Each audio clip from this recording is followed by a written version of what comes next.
trust in the button.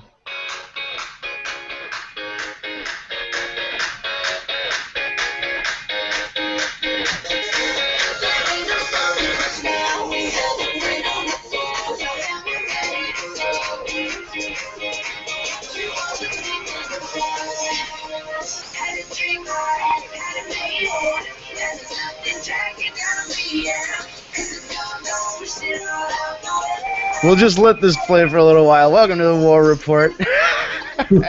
Eric doing his best. Sasha Banks over there. This is the War Report, brought to you by TagMeADate.com.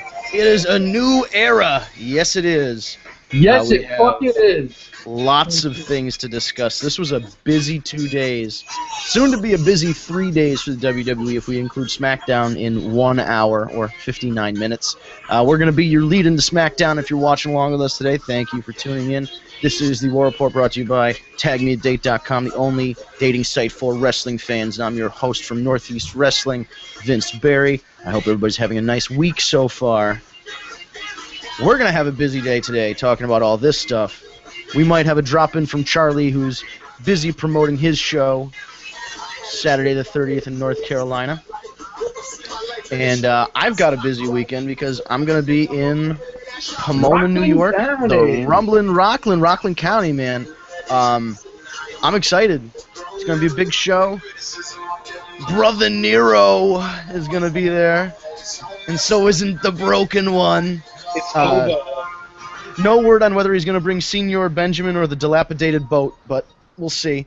Also going to be in attendance Ric Flair and Mick Foley and Jerry the King Lawler, in addition to Sami Callihan, TKO Orion, Brian Anthony, all your favorite Northeast wrestling stars. This is going to be a good freaking show. It's going to be a great fucking show. It's in a great stadium. It's in my backyard. And Tag Me a Date will be there, and we're going to have Bull Dread from Northeast Wrestling at our table, and any female. The sexy beast, not just Bull. The sexy beast, Bull Dread. The sexy beast is going to be giving one lucky lady fan who signs up for TagMeADate.com at the show will be a date night with the sexy beast himself. They are entered into a raffle to win a date paid for by TagMeADate.com.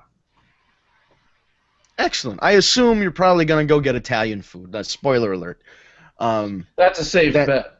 That's a very safe bet. The video, I'm really delighted that, I'm glad Bull was on board with this. I'm glad he was able to send you the video, and then I cut it together with the music and all that stuff, because I picked. If you didn't catch if you haven't watched the video, go to the Tag Me a Day page where you'll see the video for the contest.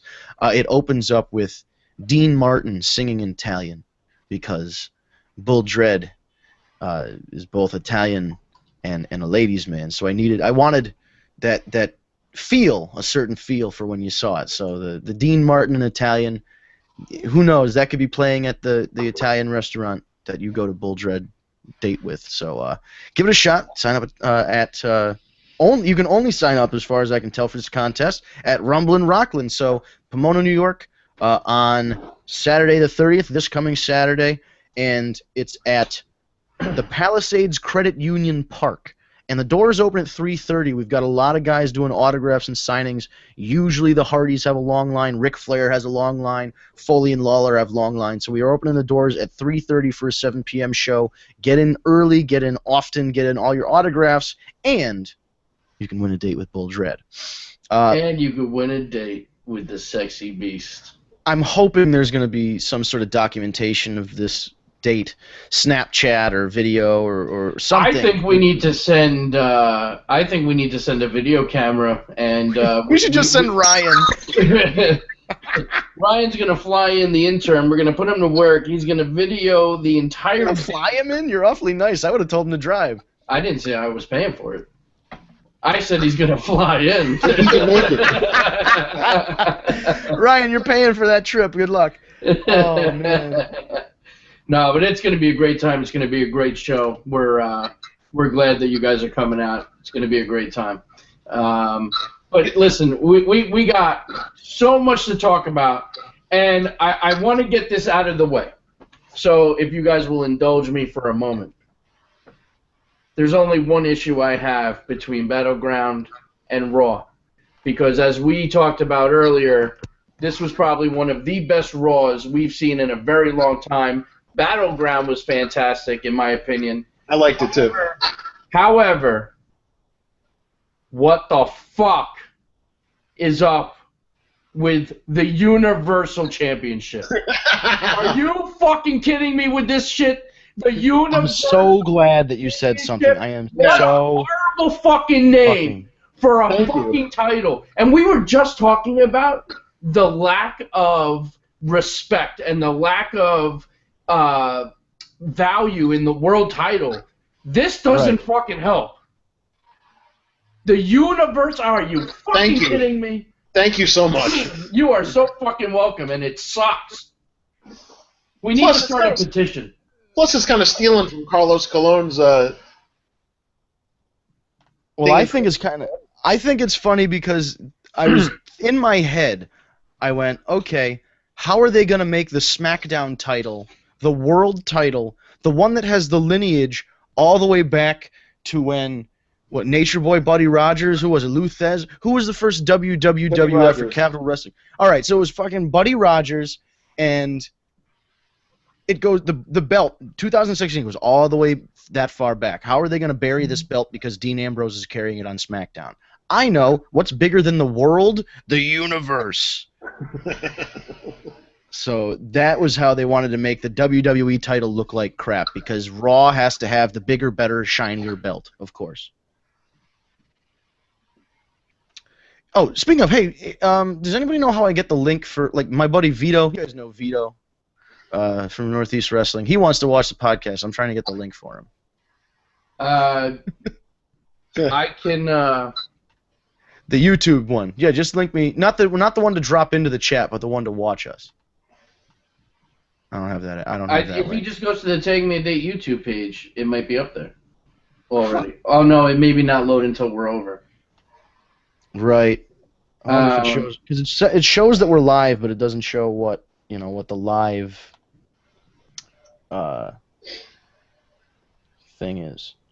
Anyway, let's keep talking while we figure that out, because I can see that we're live on YouTube, but I'm not sure how the. My guess would be that he just goes to. I posted the link on Facebook. If he just. Oh, it's on Facebook. Okay, so I'll go there and I'll send him that way. Tell him to go to the Tag Me a Date Facebook page. Okay. All right, so I'll send him that. But let's start with. Now we've already started with the title being terrible, but let's talk about. Let's talk to Battleground. Definitely Battleground. Let's talk about that. First of all, Kevin Owens, Sami Zayn. Yes. Absolutely phenomenal match of the night. I mean, that match was unfucking believable. I'm kind of sad the feud's over. As much as I don't really need to see them wrestle again, it was the such feud an hasn't been outstanding over match. For 10 years. I don't think this feud's over. You know what, though? It's going to be right now, anyway. It's going to be the Tito Santana, Rick Martel thing, where they're going to fight all the time, every once in a while. Well, they did make it a point at Battleground to say that this was the last. Yeah, so it's going to be the last for a while. Yeah. Yeah, I mean, it'll be the last for a while, but I don't think you can't keep those guys apart for very long, especially if one of them gets a title. And the fact that they're both on the same show. I thought there were going to be some trades going on. Yeah, why is Ryan sending us like 100 thumbs up? By the way, he did say he would travel. Oh God, that's too funny. Oh, by the way, I don't know now he's sent 1 million thumbs up. I don't even know where the hell this message is, but he sent us a message the other day, and I just want to take some time to acknowledge our intern Ryan, because let me scroll up. He was accepted to Mercyhurst University, and for undergraduate studies. And congratulations, and we not that we are taking all the credit, but we're going to take some of the credit because he's our intern. So we're at least going to take some of the credit for you getting into college. Congratulations, Ryan. We'll talk about it when you get on the show about what your future plans are going to be. Ryan, once you get that degree. congratulations, and don't let college get in the way of your Tag Me a Day duties. That's right. Don't party too much, young man. I have no idea how old Ryan is. He could be older than me. I'd have no clue. I don't think he is, but he could. I doubt that. But the pay-per-view, yeah, match of the night was easily Sami Zayn and Kevin Owens. The only match that I think I missed, or the only two matches that I didn't watch that night, were the Natalya Becky match and the Intercontinental title match. It was like in the middle of the pay-per-view. I think I went to the bathroom or I got something to eat, or I don't know. It was the middle of the pay-per-view. How about the fact that they started the pay-per-view with the women's tag team match?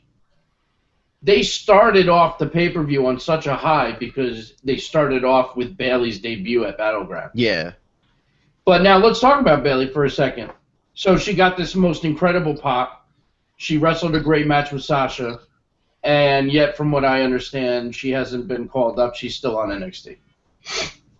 That's what they're saying on commentary, and of course she does have to work through TakeOver Brooklyn, right? Yeah. She's getting her rematch shot against Asuka. Yeah, so that will probably be her exit. I think she's debuting the night after SummerSlam. That'd be great. I mean, officially. But what are we doing with the women's title? They've split the men's title now. There's a Universal and the World Championship. What are we doing with the women's title? What are we doing with the tag title? Yeah, the tag titles also. Because if you have the IC and the US Championship on separate shows, they cover similar bases. But where's the wait a minute. I'm sorry. I just noticed that Eric's name is the Mensch on the bench. Thank you. That's great. Oh my God. Yeah, if you notice, my lower third is working finally. Yeah, it works great. The magic happened when I was on the Josh Lopez show. It just started working, and now it works. So it was good luck. Josh Lopez is a wizard, but yeah, but I think she's gonna bring some new blood into the women's division. I think they have to address the title situation for the women, or at least make it so that the women on SmackDown all fight and then somehow become ranked and become the #1 contender, and then one of them is allowed to cross over and challenge. And if they win, the belt comes to SmackDown, and then the Raw girls would have to determine a #1 contender and send them back over. It kind of looks like that's what they're gonna aim towards. I would like that, because that would create more tension than having two belts, because then you're like, oh shit, the women's title is on. Imagine if there was one world title and they just made that the gimmick was that SmackDown has the world title and they're holding it hostage, blah, blah, blah. Who's our #1 contender going to be? And then they could send Finn over, and then they could send Rollins over, and they could send anybody they want to cross over to try and take the belt. That's how I wanted it to be. Yeah, it would have been awesome. Or imagine somebody wins the belt, they're a heel, and they win it on SmackDown, and then they go, well, screw SmackDown, I'm demanding a trade, or whatever. Or they use something in their contract to request or demand a trade, or they have like an article in there that says they can choose which brand they want to be on, and they just leave that one brand high and dry. And they're like, well, I was your champion, but now I'm going to exercise this clause. Like, pull a LeBron James. Bye. It's to me, having one title is more compelling and creates more competition than having two titles, because then you have two titles that are at the same level. It just doesn't make any sense. We've been saying this for a long time now. Well, yeah, because look at how shitty. Remember, and that bothered me too. The World Heavyweight Championship, the big gold belt, the belt that you associate with Ric Flair, 26-time world champion, the belt that goes back to the physical big gold belt goes back to the 1970s. The lineage of the NWA Championship goes back another 100 years before that. And again, what do? Dolph Ziggler wins it by disqualification when Edge spears him because the spear is banned. The Great Khali wins the title. They treated that World Heavyweight Big Gold Belt, which again has a big, long lineage, like absolute dog dick. Can't argue that. Yet not at the beginning, though. You had not at the beginning, because it was Triple H and then those guys, and it was important, and then over the years, Undertaker and guys like that. Right. But yeah, for me, that's one of the things. The two world titles. I'm sorry, this Universal title or whatever the hell they're calling it. As far as I'm concerned, the champion right now is Dean Ambrose.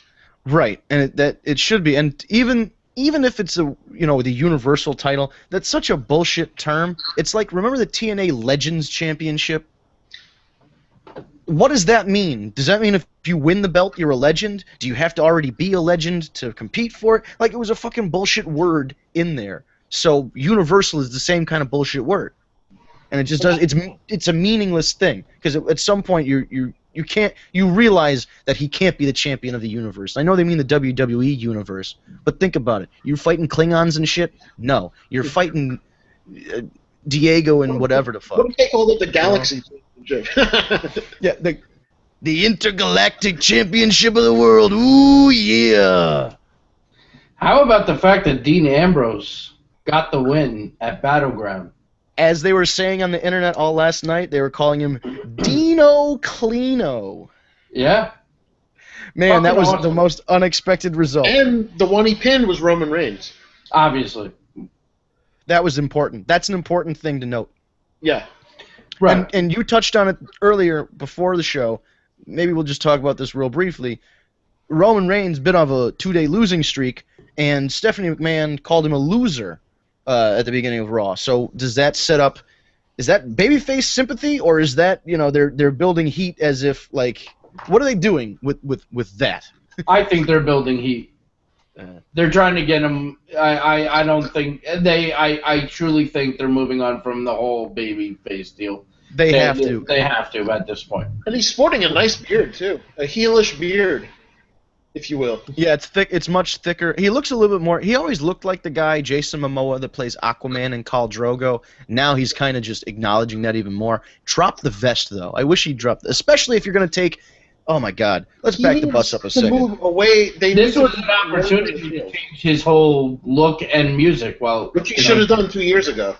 Right. But here's the most important thing. He lost to Finn Balor on Raw to a double stomp to his chest while he's wearing a chest protector. D'Lo Brown would have never tolerated that. I was going to say, would D'Lo have lost? No. They should have D'Lo come back and wrestle Finn. Because then you're looking at the real deal now. That's right. Or what would have been cool is a way to a way to get rid of that stigma on Roman Reigns with the vest would be during the Finn Balor match. Finn, when he's trying to finish the match, rips the vest off of him and tries to hit the double stomp to his bare chest. Right. And then from there on, you could just say, "Oh, he ripped the vest, and that's it." Like that was the end of the vest. The vest gets destroyed. We'll pretend that Mikaze from Up Up Down Down can't just make him another vest, because he can. But we'll just pretend that it got destroyed. We'll never speak of it again. But they didn't go that way. So just to switch gears for a minute, Ryan sent over something pretty interesting. This is in regard, and I was thinking about this too. So it came out that Brock Lesnar failed another drug test, and now they're talking suspension from UFC. And, right. and in my head, I was thinking, what does WWE do about this? Because they're promoting him for SummerSlam. He's got this big match with Orton, but he technically has failed a wellness policy. So this I found kind of interesting. A WWE spokesperson told TMZ that only full-time WWE performers are subject to the company's wellness policy, which is why Brock Lesnar will not face any punishment for his failed UFC drug test. WWE representative also said that the company is show business and not a regulated athletic competition. They added the wellness program is only designed to keep the full-time performers healthy. The average full-time WWE employee works 200 days a year, while Lesnar has only worked 19 matches in over 3 years. Thoughts? Yeah.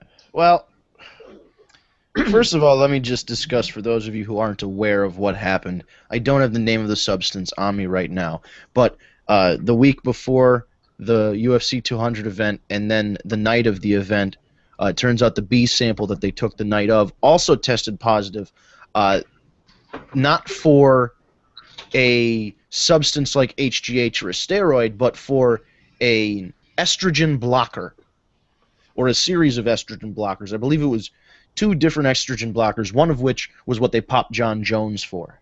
So there are a couple things that we can take from this. HGH, steroids, whatever you want to call them, performance enhancers, don't stay in your system that long. Theoretically, if you cycle the right way, you can cycle off and not have any steroid or performance enhancer in your urine if you do it enough time in advance. And you need a couple days or a week or whatever it is, you can just...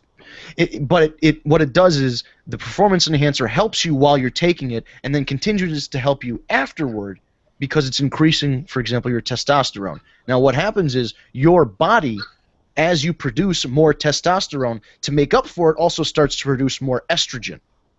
That's bad for what they want to accomplish. So they will take an estrogen blocker, and the estrogen blocker will reduce your estrogen not just back to what it was, but even below what your normal estrogen rate was. So think about it. You could have 2 or 3 times or whatever the multiplication is of testosterone and then cut your normal testosterone in half, or your estrogen in half, and that sends the whole thing out of whack, and that's how you get guys that are ripped to the gills. So the test did not show performance enhancers, period.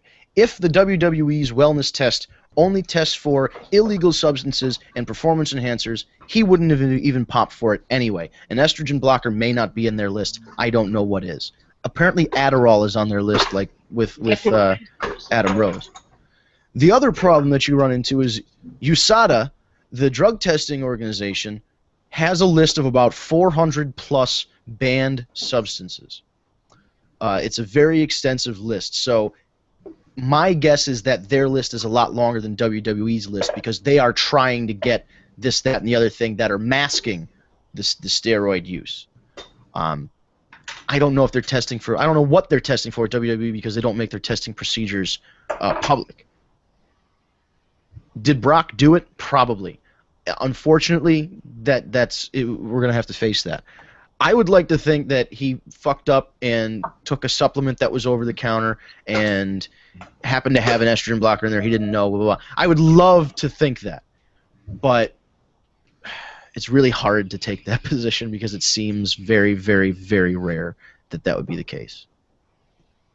But I think he'll get suspended from the UFC. It'll probably cut whatever comeback he had short. You know, that's it. Maybe he'll get, if he's suspended for a year, maybe he'll get one more match a year later. If he's suspended for 2 years, maybe he'll get 1, 2 years down the line. Who knows? But if he gets a suspension, this whatever comeback he had in his head, title shot, this and that, that's all gone. That's all out the window.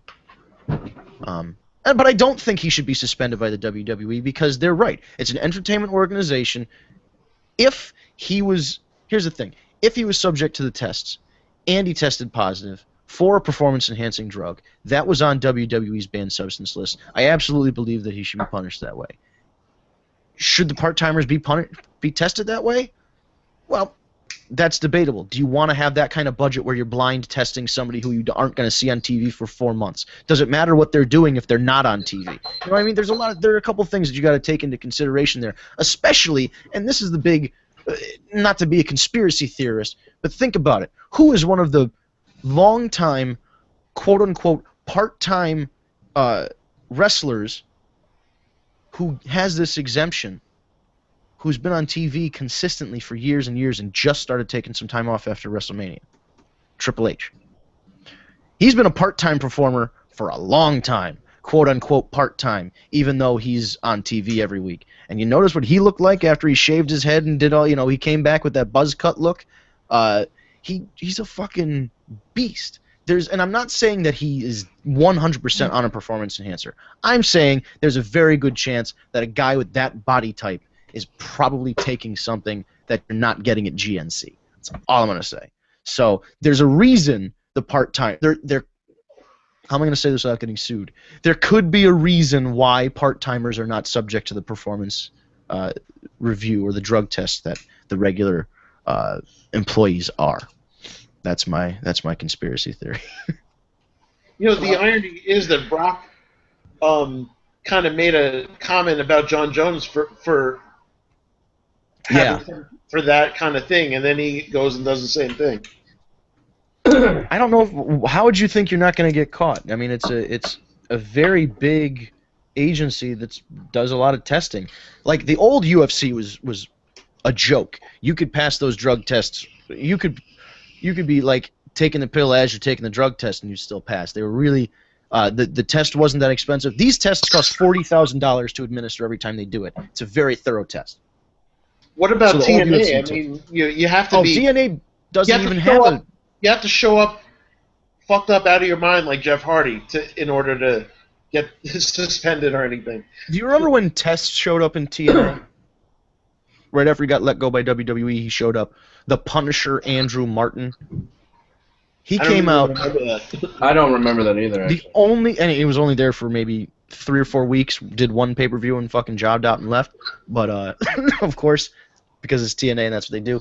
But the one thing that was notable was he was off the WWE contract. He was juiced to the fucking gills. Oh my God, that guy looked like he could pick up cars. Probably good. He came out with those. He had those fucking implanted teeth that looked like subway tiles, big white subway tiles. He had the muscles and the. Oh my God, it was probably the best and scariest Test has ever looked. But at the same time, he looked fictional. Like he didn't look like a real human. Even when he was still with WWE, when he was in the ECW brand, he was like that. He looked like vascular. Oh my God. Yeah, that was right around Eddie Guerrero too. You'd think maybe you'd learn your fucking lesson, boy. So listen, and the answer is no. It's almost 7:30, and yes. We're going to be ending probably 5 minutes beforehand or so we can all get ready for SmackDown Live. I want to touch on Raw because Raw really was such a phenomenal Raw from start to finish, and minus the naming of the new title. Right. Oh, one more thing. Let's just talk about how good Enzo was last night or Sunday night. Enzo was great Sunday, and he was great Monday. Don't look anyone directly in the eye while eating a banana. How you doing? He's so amazing. He's so amazing. But here's the first takeaway from Raw. They moved the announce team. We're talking old school WCW. Yep. We're talking like old school like. That was like 03 Raw did that for a right. while. I was gonna say like around King of the Ring time. To be honest. Like it was awesome for them not to be ringside, and I got to tell you something else. I'm liking Corey Graves. Corey Graves is great. Yeah, he's amazing. A breath of fresh air that needed on Raw. What? I think Morrow and Corey Graves would be my ultimate announcing. I gotta be honest, Morrow drives me crazy. I don't fuck with the guy. I can't stand him. And I'm in the minority. I'm in the minority. No, but I even understand. In this house, but he drives me nuts. Me, like I get it, because here's the thing. I watch, and I'm not going to shit on Daniel Bryan because I did that a lot, and I won't do it anymore. I'm a better person now. I don't think that's true at all. But here's the thing. I listened to the commentary on the Cruiserweight Classic, and the thing that I take away from it is, first of all, they're both nerds. Like, they're both just nerds. And it's not necessarily a bad thing, but it's like you can tell, like, one guy's like the professional nerd who's done it for a long time, and the other guy's like the young nerd who just said, he's saying the things that he would just say in a conversation, which is, again, isn't bad. It's just really funny. Like, that show is designed for, like, internet people to watch and go, see, these guys talk just like I do. Yeah. But I get how Morrow could get under your skin. I like him. I haven't gotten sick of him yet. We'll see if I think he brings enthusiasm, and I like it. He's actually talking about matches, God forbid, That's not. I don't know. I couldn't even tell you what my issue is with him. It's just I don't know. He's irking me, and I don't know why. My only issue is that I dislike people who have two L's in their name and it's obviously a Spanish name and they don't have the Spanish pronunciation or the Portuguese pronunciation or whatever it is. Like, he calls himself Moro Ronaldo, and nobody that speaks a language with two L's next to it like that is going to call him Moro Ronaldo.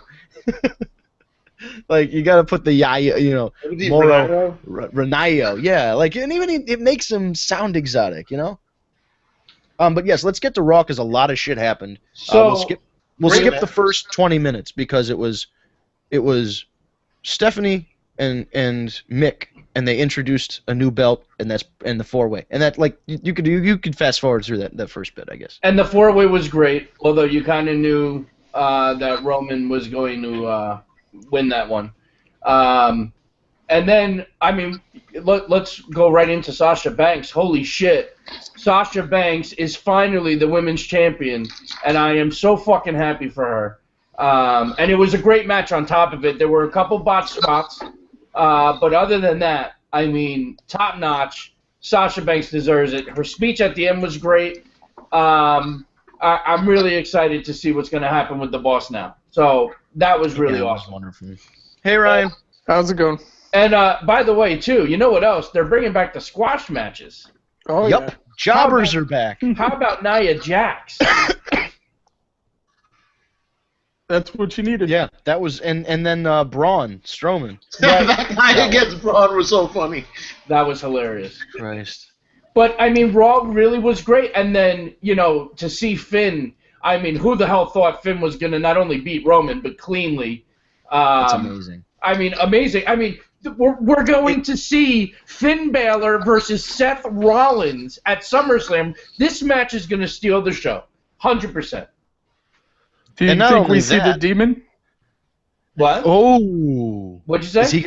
Is he gonna paint himself up like the demon? Of course he is. It's SummerSlam. There's All no right. way he's not painting himself. If The other let me question- tell you something. If he does not come out painted, I'm turning it off. Strong words. Strong words. You know, because the WWE gives a flying fuck if I watch it happen. I'm telling you right now, not He's happening. like, forget this. I'm done. Oh, Done. Nope. No Done. face paint. How unbelievable. Sons of He bitches. has people over. Everybody out. Everybody Done leave over. right now. I've done Writing it the before. letter to WWE. Well- Now, does this also mean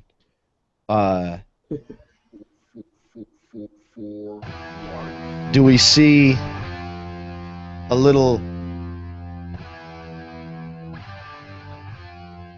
Well, let me, Bullet Club? let me Do we ask see you- these Do you need guys the come Ballad in? Club? I mean, here's the thing. Number one, is it going to happen that soon? Number two, what was my number two? Number two. Number two. Right? My second thing would be I don't see it happening this quickly. I think it's something that's Finn's got to do it on his own first. I think, in my opinion, it's gonna happen. It's just a matter of when. I think it's gonna be. I mean, I think they have to do the NWO takeover style. That's really the only way they could do Bullet Club. Is you do it the NWO. Just do the NWO angle over again. Yeah, Nobody will remember except for us old guys. it's true. I think if he doesn't come out as the demon, you have a good chance of that happening. Well, they do, dude. His entrance was Balor Club. Yeah. They're honeydicking you on this thing. They're trying to get everybody. They're trying to get you to believe that this Bullet Club is going to come to life. And we have. See, this is the thing, though. They've put the pieces there. The club is together on Raw. Gallows and Anderson, and then Finn came up. AJ's on the other show. Everybody's like, oh, why did they split AJ from the Bullet Club? Why? Because AJ's going to go and be a singles guy on SmackDown, and they're going to have the club run shit on Raw eventually, whenever that happens. Yep. So I mean, it's an exciting time. But what if they swerve us and have Rollins be the leader? Oh, wow. That'd be something. Not that I want that, not want that to happen. I'm just saying, just bringing it up. If Possibility. they did, that New would be J&J. that would be a big swerve. And second of all, it sets up like one of those evolution turn moments where like the Bullet Club, like Gallows and Anderson are celebrating with Rollins at one point. This is like 5-6 months down the line after the Yep. Angle's dead. And then they turn on him and they're like, we throw him out and we bring back AJ or we bring in Finn or whatever it is. So like he could be the first leader for a little while, but then, toss him out and go a different direction. Thumbs up, thumbs down moment. Right? Yeah, the old powerbomb. Well, what about AJ recruiting other people on SmackDown? I mean, there's always that possibility too. Where he could lead his own version. But I mean, if they wanted to keep the club, like if he is part of the club but just on SmackDown, I suppose it could. Yeah. Kind of like he could lead the club versus club Survivor with, Series, which would be pretty cool. Evolution back when they first did the brand split. Have a Evolution brand on Raw and SmackDown. But, of course, Batista went face. Right, and then changed that, yeah. Yep. So. Speaking of the Bullet Club, Ryan's got a great Young Bucks beard going on. There it is. Man. Trying all right, so go for it. Now, Raw, let's see here. We got the Fatal 4-Ways, which were pretty standard stuff. Himself was awesome, too. Oh, yeah. I'm glad they did a little bit of a different thing, and even though only one guy can win, it's at least nice to see like 3 other guys got a title shot. Like Rusev, it's nice to see he even got considered. You know, I've liked Rusev for a while, and he gets hamstringed a lot, and I don't know why. You know, in terms of pushes, stops, and starts and all that, whether it's Lana or injuries or whatever the hell else is going on. But I enjoyed them being called up to be in front of the roster. Nice recognition. Yeah. Anyone catch Uso sniffing Becky Lynch's hair? What was up with that? Yeah, that was very weird. She's Becky with the good hair. Is that going to start a feud? Is that going to start a feud with Naomi now? Oh no. Or maybe they're just going to start calling her Becky with the good hair.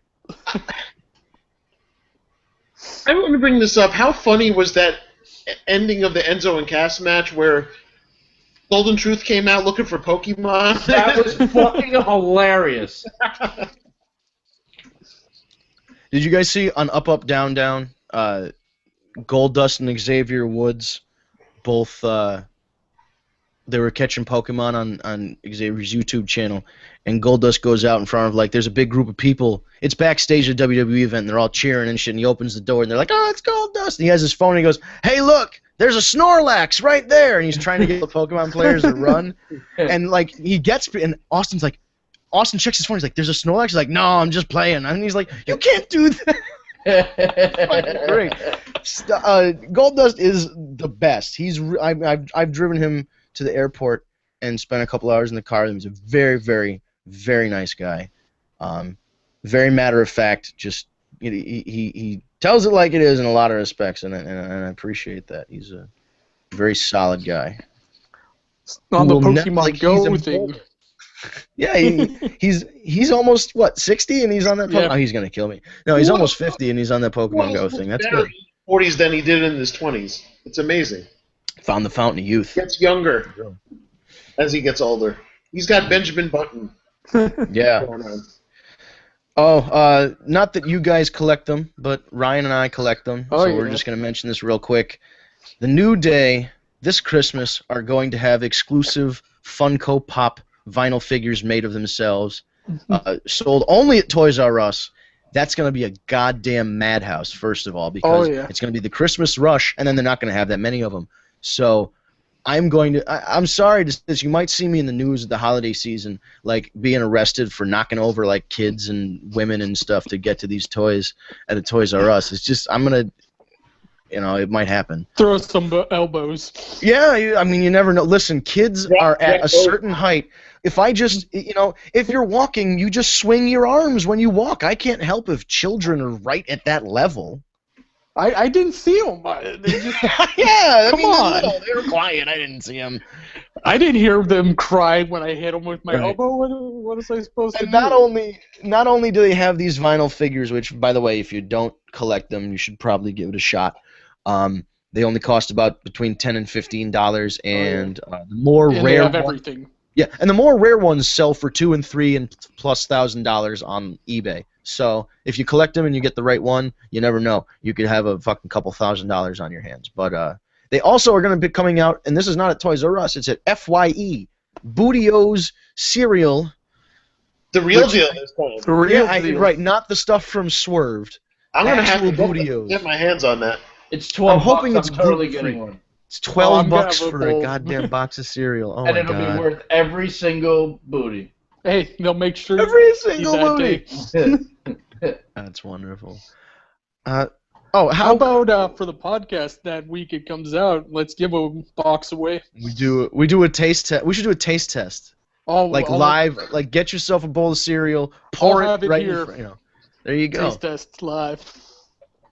Yeah, you could give away a box of Bootios. It's too bad we couldn't get an autographed box of Bootios. That'd be really funny.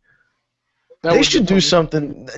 Up, down. Xavier should do something. He should give away boxes of Bootios. Steal that idea from us, Xavier. Give away the gift of booty. What? That's only in Vegas. Yeah. Let's get to something we haven't necessarily discussed yet. We played the song earlier to open the show up, but we didn't really say it. There was a girl, a young woman, a lady who, a long time ago, well, not that long ago, her name was Mercedes. She wrestled in little shows all over Massachusetts and Connecticut, and got paid $20 and all this other crap to wrestle. And not only is she wrestling, she's wrestling in women's wrestling. So not only is the talent pool not that deep, you have to contend with outside women who are actors or Hawaiian Tropics models or runway models or gymnasts or whatever the fuck. Anybody that has a certain look at one point could be a women's wrestler. And this girl persevered, and she fucking did it. Sasha Banks won the WWE Women's Championship in a hell of a match. I was off. Damn. And so here's the thing. I've watched a lot of Charlotte's matches now. I'm not as high on Charlotte's in-ring stuff as I once was, but I'm very high on a lot of the other girls' work. Becky Lynch, of course, and Sasha. Without saying, I mean, she made the most of that match. She made the most of that moment. Oh, 100%. She was phenomenal all the way through. Oh yeah. And I like they're you're doing talking about Bayley. Oh well, Bayley. Listen, Bayley. I know Bayley. It was funny when she first got signed. She was at WrestleCon in New Orleans, and she was like hiding so people wouldn't see her. But she made it to. Listen, she made it to Raw, which I hope, or pay-per-view rather, and that's the big time. But the real big time for her, Bayley's coming out moment, is probably going to be SummerSlam or whatever pay-per-view or Raw they decide to debut her at. Because when she becomes, she might be at SummerSlam. That's what we're assuming, and I think. Right? Why would they put the belt on Sasha? Right. If you're going to do a one-on-one with Charlotte. That would be such a good heel turn, though. Sasha could be a babyface for like a month or two, or however long it is until like we start promoting SummerSlam, and turn on Bayley of all people. Right, I'd Bayley's have her win and then turn on or have Bayley win. Yeah. And either way, if you have, because they've already established them as like close friends, they're building up all this stuff like on YouTube. She FaceTimed with Bayley after she won the title. They're setting it up. They're setting this turn up. It's gonna make Sasha, because Sasha's best when she's a heel. This We Want Sasha babyface stuff is great. It's wonderful, but her best work is as a heel. And then when she turns on Bayley, Bayley's gonna be made automatically for the main roster. She was made in NXT, and the NXT fans already like her, but she's gonna be made whatever pay-per-view or Raw that shit happens on. If there was any if there was any question on whether or not her gimmick would transfer from NXT to a Raw, I mean that question's been answered. Right. That crowd was ready for. She even had the tube men at the pay-per-view. See, that was the other big question. Were the tube men coming with her? It wouldn't have worked without them. Belong flailing tube men. If she's at SummerSlam, they need to bring that little girl from NXT.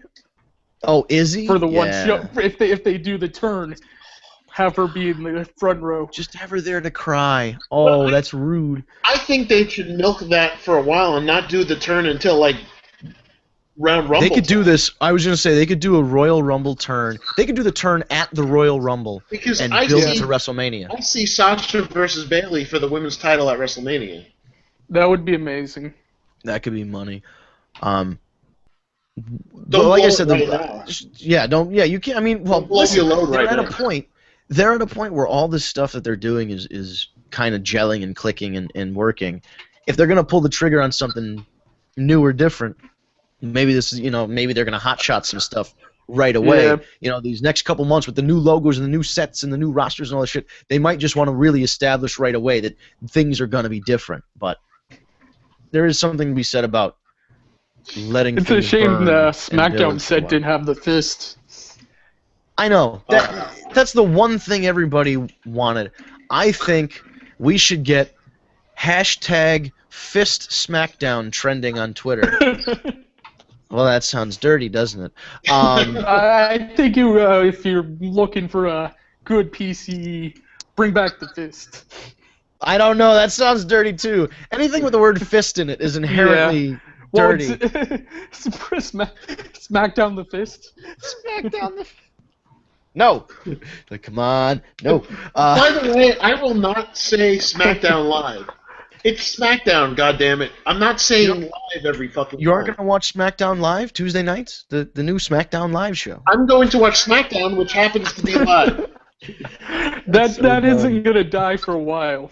No, they're going to beat that shit to death, too. Especially slapping on the logo. That's going to be at least a 6-month period. But it's live. Live on the logo is terrible. It's also Unless it's Saturday Night Live. I mean, It's also like saying, by the way, SmackDown's been taped for a long time now. It does hammer in the fact it was taped. yeah, it makes it really. I mean, even now, I mean, we're gonna notice a difference in the crowd. That seagull noise and the hair blow dryer noise they use for the cheers, those are going away. Thank God. Because they used to really sweeten the crowd on SmackDown to get the exact reactions they wanted. Like when John Cena was getting booed a lot and when Roman Reigns was getting booed a lot, they just turn on that fucking hair dryer and it just sound like people cheering for him. But it's like Paul Heyman once said to JBL, the only reason you were champion for a year is because Triple H didn't want to work That's Tuesdays. very, very true. Oh, one more thing I wanted to touch on to go back to Battleground real quick. In the triple threat match, the main event, right at the beginning, they did a couple, what I'm going to call indie show boo-yay spots. Now, what they were doing was they were feeling out the crowd, even though the crowd already had made their mind up. They booed Roman from the first video package they showed him on. He wasn't going to get cheered.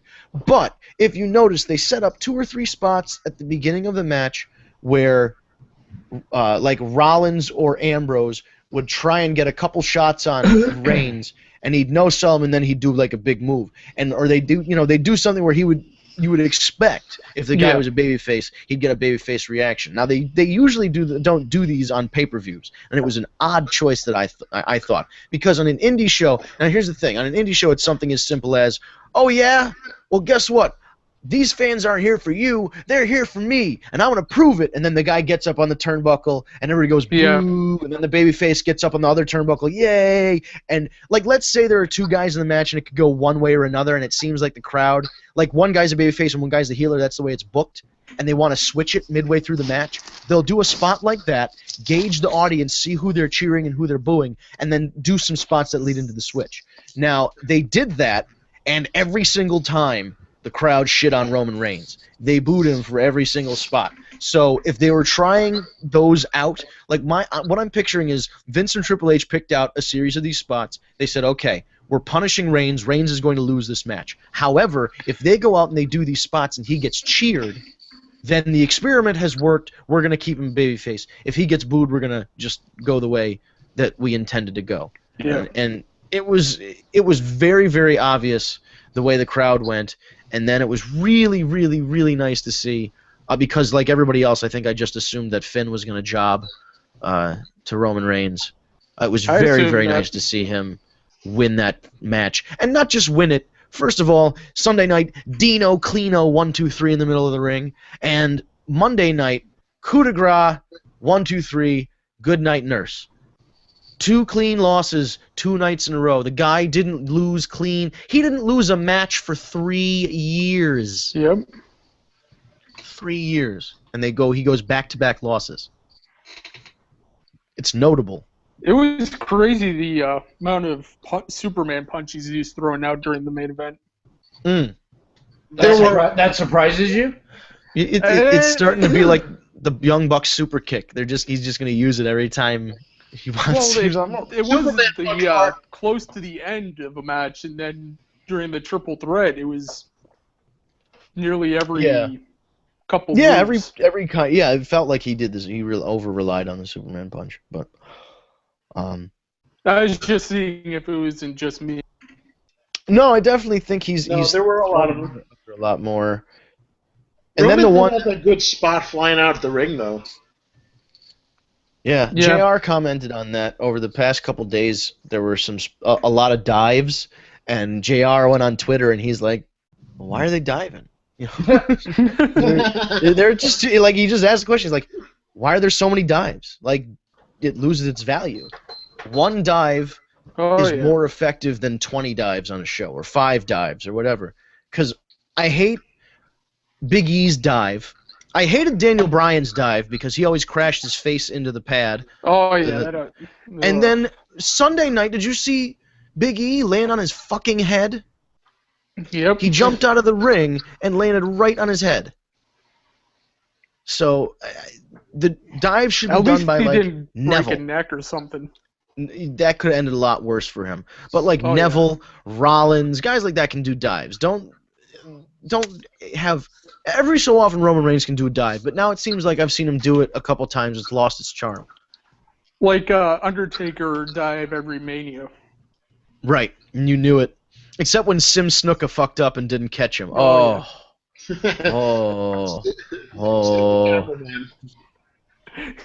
He'll never live that down. Nope. Oh, so wait a minute. Speaking of never living that down and Samoan people, why did Roman Reigns get pinned by Dean Ambrose, and then the Usos go and pick up Dean Ambrose? Yeah. Put him on his shoulders. It didn't make any sense. They were happy, but they were like, nah, we kind of just have to do that. Like, they weren't happy. You know what I mean? They were happy because it was their brand. Right. That's why. But they could have picked, there were 20 other guys in the ring. It could have been anybody else. You're right, though. There's so many others they could have. Actually didn't have a conflicted emotion about it. Like at least John Cena, John Cena did his typical raise the hand, this thing. That's how you know, that's how you know you made it, when John Cena gives you this thing. I don't know what you call it. It's the hand up, the one hand raise, you raise, and then you just under, like a butler, you just hold the other. Yeah. Oh, that's the one that The Rock gave at the Royal Rumble that one time. He was like, "Come on, guys, please." Like, think about if Cena... He gave the Jeb Bush, "Please clap." Like, what if Cena and Orton were the ones to raise him on their shoulders? That would have been... Yeah, that would have been really... But Orton's on we didn't even talk about Randy Orton. Right. Orton... Orton's on SmackDown. Yeah, right? Is he? Oh, wow. Because he's feuding with Jericho. He's feuding with Lesnar. Right. So no. Yeah. Did you see my meme? Bring it on down to Viperville. His promo was the best I've felt Randy Orton has been in years. He looked comfortable. Yeah. He looked. Oh yeah. He got rid of, because he used to be way too stiff, and I didn't really like his he always wrestled really well and his character sucked. Now he just, I know he knows, he's like, I'm at the end of my career, I don't give a fuck anymore. He just came out with this I don't give a shit attitude and cut a great promo, hit a nice RKO, he's back in fucking business. Yeah, I'm excited. That line about performance enhancement was good. Yeah, no enhancements needed. Ooh. And then he literally dropped the mic. It's like... That was great. It is ironic coming from a guy with 2 strikes. Yeah. I think one of those fell off. Don't they fall off after a certain number of time, or a certain amount of time? You have to do drug rehab or something to get a strike removed. Okay. I think he's gotten a strike removed at one point. I don't know when, but I remember. I think at one point. I think one wasn't an actual drug strike. It was a behavior. Ah, yeah. When he was taking craps in purses. Right. So we're getting towards the top of the hour here. I know we wanted to wrap up earlier than 8 o'clock because people want to get in and tune in to SmackDown. So anybody have any final thoughts about Battleground, Raw, SmackDown, anything else we discussed this evening? I'm very excited as to where things are going. They need to keep this momentum. I hope SmackDown delivers tonight. It's we're in a new era, boys, and I think we're in a good place. Absolutely, I agree. Couldn't agree more. Hey, let's hope SmackDown holds what Rob brought up. Definitely. SmackDown, you're hoping SmackDown becomes a companion show that you can't miss. There was a point where, I'd or like even WCW competition. It would be nice. What if they were like the Arrow and the Flash? They're both separate shows, but they complement each other. There you go. You could have like a nice little. And also, if you go to our Tag Me a Date page, you'll see our new War Report graphic. It's pretty. I ditched the old school original Raw is War logo, and now we have the current Raw logo that I've modified for our War Report. It's very fantastic job. It looks great. Updated, and once again, you should go to YouTube every Tuesday night, 7 p.m. on the East Coast.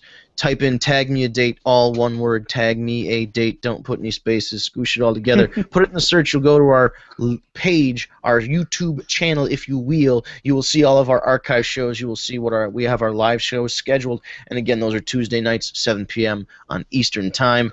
We're going to work on getting these up on iTunes so you can have an archive to listen to on your MP3 machines and the Twitter machines and all that other stuff. So you can...